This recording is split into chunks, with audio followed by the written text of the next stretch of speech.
The person of the year who, for better or for worse, had the most influence on the news in 2024 is Donald Trump. Many will hate it, and they are certainly entitled. I think, you know what? I think what a lot of liberal Americans can't get their heads around is that there are a lot of people that just wanted to vote for Trump.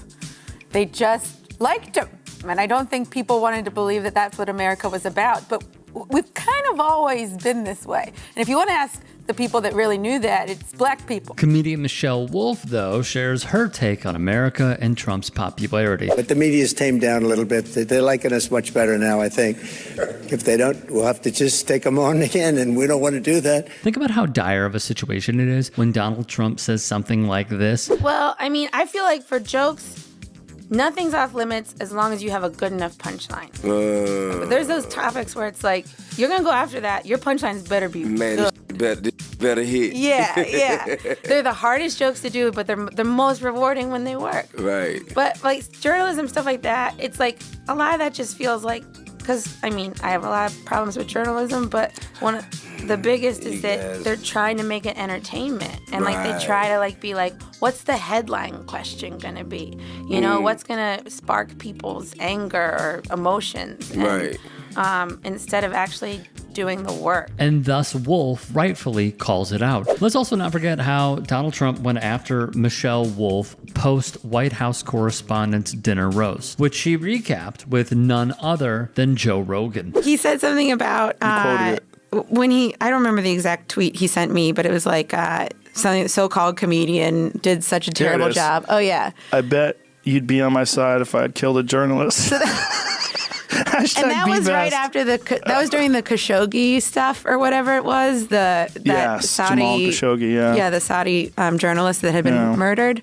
This is what he said. So-called comedian Michelle Wolf. By the way, that is like some of the best publicity you could ever get. Yeah, the president says this. Bombed so badly last year at the White House Correspondents' Dinner. First of all, not true. You can go listen to the recordings. People were laughing. Like, come on. This is so crazy that you say that. Bombed so badly. Play it back. Yeah. Let's play it back. What's all that noise? I don't know if he wrote this tweet, though, because the grammar is so perfect that I'm like... right, the dash in between so and called. Yeah, it just feels like I was like, did someone else draft this? Could be. Two things stand out. First, Wolf handled his tweet incredibly well, with a good joke. Second, hearing Rogan talk this way about Trump just 5 years ago is an odd sight to see. I am the least racist person there is anywhere in the world. What an indictment on the United States of America, specifically those who voted for this. In Wolf's own words, what's the difference between Michelle Wolf, the performer, and Michelle Wolf, the person? We're pretty much the same. I start all my conversations with, you guys hear about this? My friends hate me. What do you hope for yourself 5 years from now? To be better than I am now. What do you hope for America 5 years from now? To be less racist. Come on, guys. Try like a little. Indeed, try a little. Like not voting for a bigot in general. Well, that's embarrassing. What's that stuck to President Trump's shoe as he boards Air Force One? Even though sometimes the jokes write themselves, Wolf, a seasoned comedian, shares how her line of work has actually gotten a lot harder over the Trump years. Well, he's definitely made comedy harder because everything seems sort of dire right now. And so it's harder to make people laugh, I think. And also, most Trump jokes are so hacky that... You know, like if you're gonna do a joke about Trump, it's gotta be like a new angle I haven't heard before. I don't want to hear anything about his orange skin or his hands or whatever. Now everyone likes to use the excuse, I was just joking. And I'm like, no. We were joking. We are the comedians. If you're gonna say you're just joking, then you better do bar shows and open mics for several years and then earn the credit of being called a comedian so that you can go and say, oh, I was joking. It's like, that's our thing. We're joking. And rightfully again, she calls out those who aren't strong-willed enough to stand by what they said. The one thing that we have known, and it has been true for a very long time in our voting history, is that there are white women who vote their ideology, and that includes their gender, and there are white women who do not. The white women who do not are voting their race as opposed to their gender. And we are seeing that in this election cycle as well.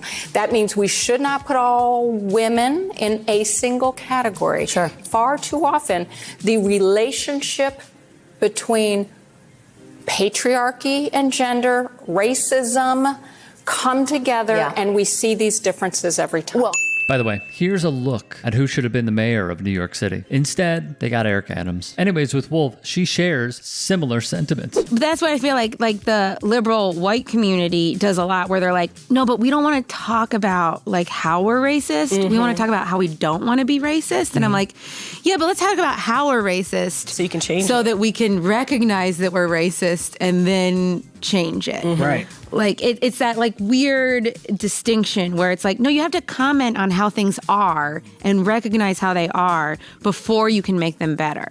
Because we've done that a lot in America. You guys have probably noticed as black people. That we tend to just not take responsibility and pretend like things are okay. Exactly. When of course they are not. Liberal white women are in turn holding back progress, as she explains. We are following breaking news. Fox News alert right now. She also has very fair and on-point criticisms about the news industry, including this. Flint really still doesn't have clean water, you know? Like, there's plenty of other issues that are happening rather than what, like, Trump tweeted and covering that for, like, 6 hours. It's like, you can report on everything Trump did. You don't have to keep reporting on it, and you don't have to bring in a panel of people to talk about what he said and then to argue about if it was racist. It was. But, you know, we don't need to keep covering it. It's like, report the news and then report the other news, because there's plenty of terrible things happening, and we're